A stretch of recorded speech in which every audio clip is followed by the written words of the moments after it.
বৃষ্টি নামলেই টুপটাপ করে পানি পড়ে শ্রেণীকক্ষে, বেঞ্চের নিচে জমে যায় পানি, ভিজে যায় বই খাতা।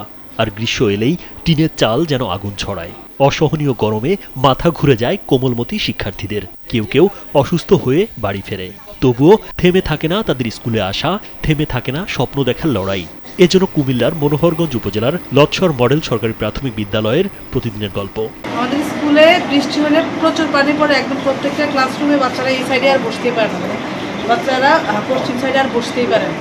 আর যখন রোদ হয় তখন 11টার পর থেকে 10টা সাড়ে 10টার পর থেকে আমরা ক্লাসে থাকাটাই কষ্টকর হয়ে যায়। দুপুর 1টা থেকে তো আমরা ক্লাসে থাকা মানে হাঁসফাঁস সৃষ্টি হওয়া।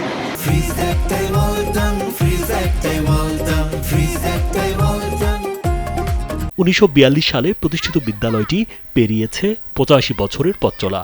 উপজেলার একমাত্র মডেল সরকারি প্রাথমিক বিদ্যালয় হওয়া সত্ত্বেও অবকাঠামোগত উন্নয়নের ছোঁয়া আজও পৌঁছায়নি। ফলে শতবর্ষের দ্বারপ্রান্তে দাঁড়িয়ে জরাজীর্ণ টিনশেড কক্ষে চলছে শিক্ষার্থীদের পাঠদান। যখন আবহাওয়া একটু গরম হয় তখন আমরা গরমে ক্লাসরুমে থাকতে পারি না, আর বৃষ্টির সময় এখান দিয়ে শুধু পানি পড়ে। টিনও ফুটে গেছে, ওই আলো দেখা যায়, তারপর আমাদের জানালাটাও ভেঙে গিয়েছে।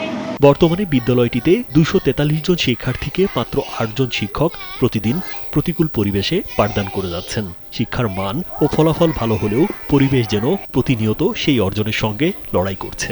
আপৎকালীন এই যে এখানে সরকারি একটা অনুদান আমরা আরো 1 থেকে 1.5 বছর আগে 3 সাতটা করা হয়েছে। আমাদের যে একটা পুরাতন বিল্ডিং ছিল উত্তর পাশে, ওই বিল্ডিংটা জরাজীর্ণতার কারণে এটা ভেঙে ফেলা হয়েছে, নতুন করে কোনো ব্যবহার হচ্ছে না। বিদ্যালয়ের খেলার মাঠও শিশুদের হাসির সঙ্গী হতে পারছে না। বড় বড় ঘাস আর আগাছায় ঢেকে গেছে মাঠের বিস্তীর্ণ অংশ। ফলে খেলাধুলা ও শরীরচর্চার সুযোগ থেকেও বঞ্চিত হচ্ছে শিক্ষার্থীরা। স্কুলে অনেক গরম লাগে, গরমে মাথা ব্যথা করে, মাথা ঘুরায়। তারপর বৃষ্টি পড়লে আরো সমস্যা, বৃষ্টি পড়লে এখান দিয়ে পানি পড়ে, বেঞ্চ নষ্ট হয়ে যায়, পুরা ক্লাসরুমে পানি হয়ে যায়, জানলাও ভাঙা, দরজা ভাঙা। টিনের ঘর যে এই জন্য রোদের তাপ বেশি লাগে, তাই জন্য বাচ্চাদের জ্বর সর্দি কাশি হয়, এই জন্য অনেক রোগ হয়, কেউ কেউ অসুস্থ হয়ে থাকে। 2008 সালে 2 তলা একটি ভবন নির্মাণ করা হয়, যেখানে দ্বিতীয় তলায় প্রাক প্রাথমিক বিদ্যালয়ের শিক্ষার্থীদের ক্লাস নেওয়া হয়, আর নিচ তলায় একটি কক্ষে পরিচালিত হয় অফিস কক্ষ।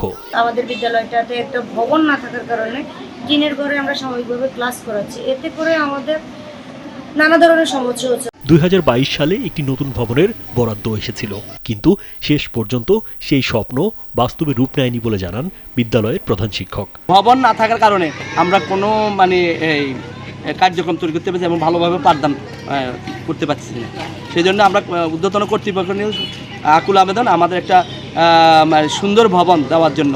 টেন্ডারে উপযুক্ত দরদাতা না পাওয়ায় আগে পাওয়া ভবনের বরাদ্দ বাস্তবায়ন সম্ভব হয়নি এবং ফেরত চলে গেছে বলে জানান জেলা প্রাথমিক শিক্ষা কর্মকর্তা। যে বিভিন্ন যে দরের মধ্যে না ওঠার কারণে এটা কোনো কারণে এটা অ্যাকসেপ্ট হয় নাই, যার জন্য এখন এইবারেও আমরা এই স্কুলে ইয়ার জন্য পাঠিয়েছি। রাজীব বিশ্বাস, কালবেলা।